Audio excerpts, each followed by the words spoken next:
ప్రభునామ స్తోత్రములండి. మీ అందరికీ నా వందనాలు. అందరూ బాగున్నారండి. ఈనాటి వాక్య ధ్యానంలోనికి వెళ్ళే ముందు ప్రార్థన చేసుకుని వాక్యాన్ని ప్రారంభించుకుందామండి. ప్రార్థన. పరిశుద్ధమైన మా తండ్రి, మీ పాదములు వందనం స్తోత్రం నాయన.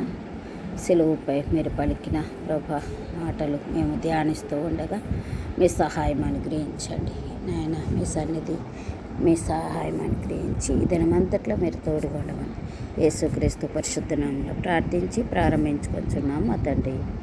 ఆమేన్. లూకాసు వార్త 23వ అధ్యాయము 34వ వచనంలో మొదటి మాటను ధ్యానించుకుందామండి. యేసు, తండ్రి వీరేమి చేయుచున్నారో వీరెరుగరు గనుక వీరిని క్షమించుమని చెప్పెను. వాక్య భాగములో మనం చూసినట్లయితే ఇక్కడ క్షమాపణ గురించి రాయబడినట్లుగా మనం చూస్తున్నాం.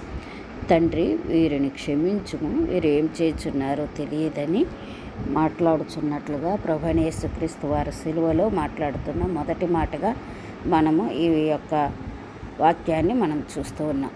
ఆయన ఈరోజు మనం సిలువలో పలికిన మొదటి మాట గురించి ధ్యానించుకుందామండి.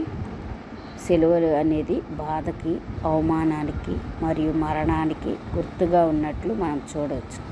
సిలువ మరి శాపగ్రస్తమైన సిలువ అని వ్రాయబడినట్లుగా కూడా మనం వాక్య భాగంలో చూస్తాం.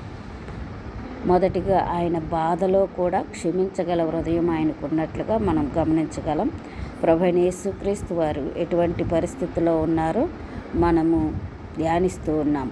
ఆయన మరి యెరూషలేము వీధుల గుండా ఎడవబడ్డారు. ఆయన శరీరం అంతా దున్నబడింది. ఆయన తలపై ముండ్ల కిరీటం పెట్టబడింది. ఆయనను ఊరు వెలుపలకు తీసుకెళ్ళి ఎత్తైన కొండ మీద, గొల్గొతా కొండపైన ఆయనను శాపగ్రస్తమైన సిలువలో ఆయన కాళ్ళల్లో మేకులు కొట్టారు, చేతుల్లో మేకులు కొట్టి సిలువలో వేలాడదీస్తున్నట్లుగా మనం చూస్తున్నాం. అంత భయంకరమైన, బాధకరమైన, వేదనకరమైన, అంతేకాదండి అందరూ కూడా ఆయన అవమానిస్తున్నట్లుగా చూస్తాం. నువ్వు యూదుల రాజువు కదా, నువ్వు సిలువ మీద నుంచి కిందకు దిగురా అని అనటము. అందరినీ బ్రతికించాడు, తను తాను బ్రతికించుకోలేకపోతున్నాడు అని ఒక్కొక్కరు ఒక్కొక్క రీతిగా మాట్లాడినట్లుగా మనం వాక్య భాగంలో చూస్తాం. అలాంటి వేదనకరమైన బాధను అనుభవిస్తూ, అవమానాన్ని అనుభవిస్తూ ఆయన మరణానికి దగ్గరగా ఉంటూ పలుకుచున్న మొట్టమొదటి మాటగా మనం ఈ మాటను చూస్తున్నాం. ఆయన బాధలో కూడా క్షమించగల హృదయం ఆయనకు ఉన్నట్లుగా మనం చూస్తున్నాం. ప్రభువైన యేసుక్రీస్తు ఎటువంటి పరిస్థితిలో ఉన్నారో మనందరికీ తెలుసు. ఆయనను కొట్టారు, ఆయనను అవమానించారు, ఆయన చేతులు కాళ్ళు సిలువకు గుచ్చబడ్డాయి. ఇలాంటి బాధలో మనం ఉంటే ఏం చేస్తాం? మనసులో కోపం, ప్రతీకారం, బాధ వస్తాయి. అంతేకాదండి, అవకాశం ఉంటే ప్రతీకారం తీర్చుకోవాలని చూసే మానవులం. అయితే కానీ ప్రభువైన యేసుక్రీస్తు వారు అలా అనటం లేదు. ఏమని అంటున్నారు? ఇలా అంటూ ఉన్నారు, తండ్రి వీరిని క్షమించుము అని అడుగుతున్నారు.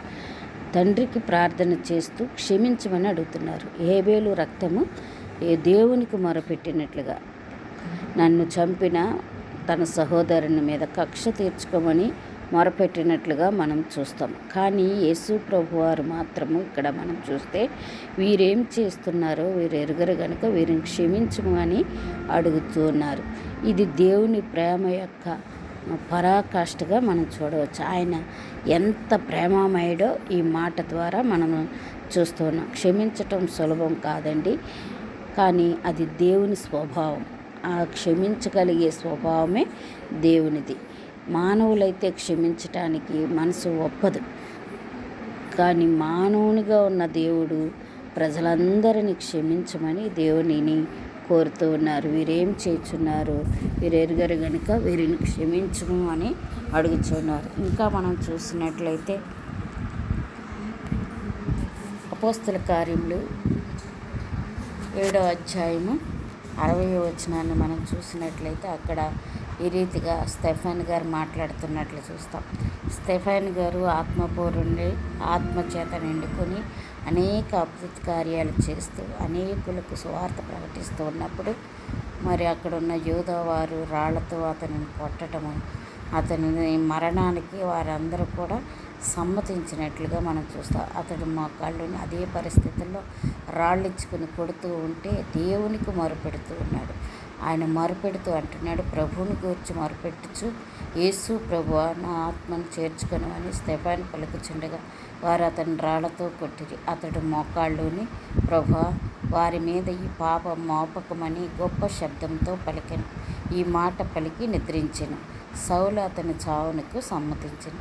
ఇక్కడ స్టెఫెను కూడా ఎట్లా ప్రార్థిస్తున్నాడంటే ప్రభువులాగా ప్రార్థిస్తున్నట్లు మనం చూస్తున్నాం. అతడు మోకాళ్ళ మీద ఉండి, ప్రభువా, వారి మీద ఈ పాపం మోపకమని గొప్ప శబ్దంతో పలికినట్లుగా ఇక్కడ మనము ఈ మాటను చదువుతూ ఉన్నాం. అలాంటి మనసు దేవుని యొక్క ప్రభు యేసుక్రీస్తు వారి యొక్క శిష్యులకు వచ్చింది.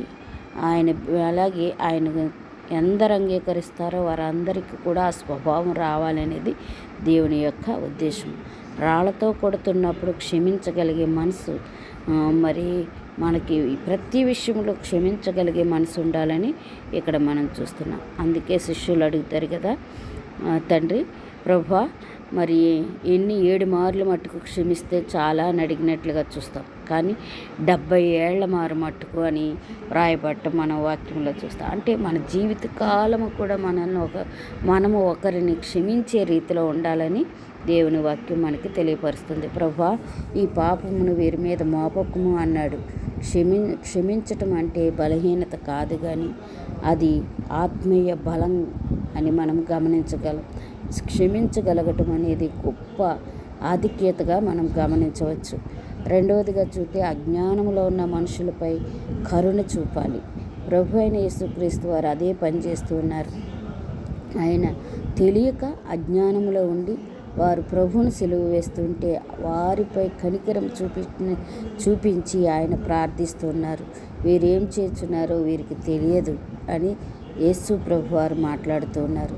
ఇది ఎంత గొప్ప మాట అండి. అతన్ని చంపుతున్న వాళ్ళని చూసి కూడా వాళ్ళు తెలియక చేస్తున్నారు అనే మనసు మనలో ఎంతమందికి ఉంటుంది? మనమైతే ఆ రీతిగా ప్రార్థించలేము. కానీ ప్రభువైన యేసుక్రీస్తు వారైతే దేవుని సన్నిధిలో వీరికి తెలియదు అని మాట్లాడుచు దేవునికి మొరపెడుతున్నట్లుగా చూస్తున్నాం. మన జీవితంలో కూడా మనకు నష్టం చేసిన వారు ఉంటారు, మనల్ని బాధ పెట్టిన వారు ఉంటారు, మనల్ని కష్టపెట్టేవారు ఉంటారు, అనేక రీతిలుగా హింసించేవారు ఉంటారు. అయితే వారి కొరకు మనం ప్రార్థించేవారంగా ఉండాలి. వారి అజ్ఞానాన్ని చూసి కరుణ చూపించి కనికరించి చూపేవారంగా ఉండాలని ఈ యొక్క మాట మనకి తెలియపరుస్తుంది. ఒక చిన్నపిల్ల తప్పు చేస్తే మనం కోప్పడకుండా నేర్పుతాం. అలాగే దేవుడు మనల్ని చూస్తున్నాడు కాబట్టి మనము క్షమాపణకు అర్హులమయ్యాము. క్షమ అనేది విముక్తికి మార్గం. అయితే ప్రభువైన యేసుక్రీస్తు వారు క్షమించమని అడిగినప్పుడు అది మన కోసమే, అంటే మానవాళ్ళందరి కోసము క్షమించమని ఆయన తండ్రిని అడుగుచున్నట్లుగా మనం చూస్తాం. క్షమించని హృదయం బంధంలో ఉంటుంది. క్షమించిన హృదయం స్వేచ్ఛగాను పొందుతుంది. ఎందుకంటే క్షమించలేకపోవటం అనేది ఆ మాట మనము మర్చిపోకలేకపోవటం, దానిని మన మనసులో నుంచి తీసేయలేకపోవటం, అలాంటి బంధకాల్లో మన హృదయం ఉండిపోతుంది. కాబట్టి క్షమించలేకపోతాం. క్షమించగలిగే హృదయం ఎలా ఉంటుందంటే స్వేచ్ఛగా ఉంటుంది. క్షమించి ఆ విషయాన్ని మర్చిపోవటం అన్నమాట. అలా చేసే మనసు ఉండాలని ఇక్కడ దేవుడు మనకి హెచ్చరిక చేస్తూ ఉన్నారు.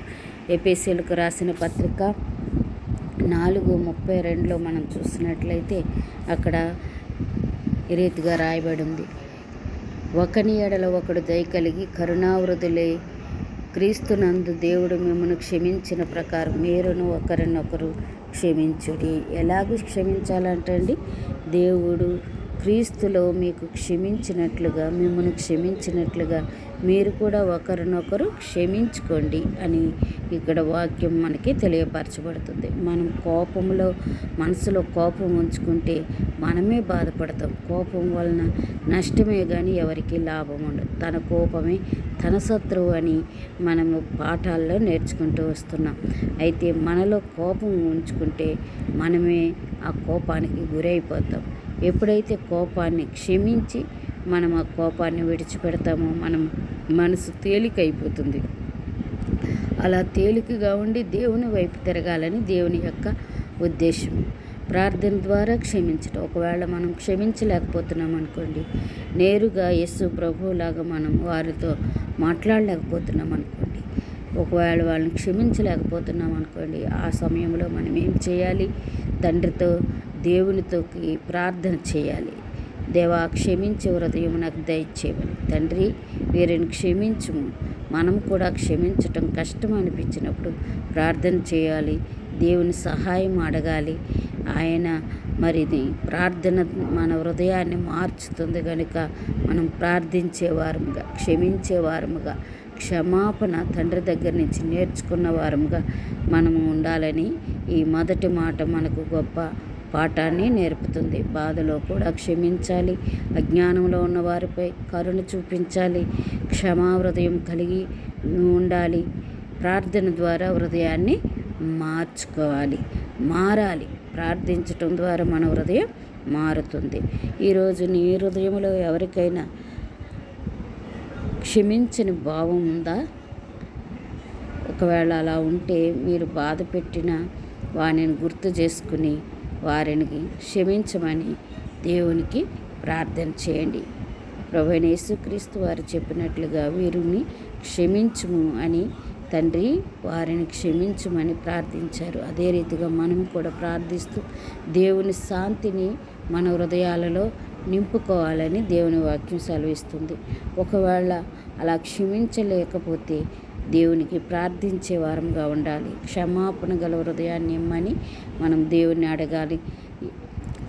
దేవుడు ఎలా అయితే క్షమించి కరుణ చూపారో అదేవిధంగా మనం కూడా మన జీవితంలో కరుణ చూపుతూ ఇతరులకు సహాయం చేసేవారముగా మనల్ని సిద్ధపరచమని దేవునికి ప్రార్థించాలి. మనల్ని బాధ పెట్టిన వారిని క్షమించటానికి బలమిమ్మని ప్రభువైన యేసుక్రీస్తు నామంలో ప్రార్థన చేయాలి. ఇలా ప్రార్థన చేసినప్పుడు మన జీవితము ఎంతో మారుతుంది. ఆ మారిన మనసే దేవునికి ఎంతో ఇష్టమైనది. అట్టి రీతిగా దేవుడు మనల్ని కూడా ఆయనలాగా మార్చటానికి సిద్ధంగా ఉన్నారు. మనం మన మనసును ఆయనకు అప్పగించి మార్పును కోరుకుందాం. అటువంటి కృప దేవుడు మనందరికీ అనుగ్రహించునుగాక. ఆమేన్. ప్రార్థన చేసుకుందామండి. పరిశుద్ధమైన మా తండ్రి, మీకు వందనాలు. ఇదేనా మొదటి మాట ద్వారా మాతో మాట్లాడి మమ్మల్ని బలపరుస్తూ ధైర్యపరుస్తున్నందుకు వందనాలు చెల్లిస్తున్నాం. క్షమాపణ కలిగిన హృదయం మాకు దయచేయమని ప్రార్థిస్తున్నాం. నాయన, మొదటి మాటలో వీరేం చేస్తున్నారు, వీరెరుగరు గనుక వీరిని క్షమించుమని మాట్లాడుచున్నారు. అటు మనసు మాకు అనుగ్రహించమని యేసు నామమున ప్రార్థించి వేడుకొంచున్నాను మా తండ్రి. ఆమేన్. ఆమేన్.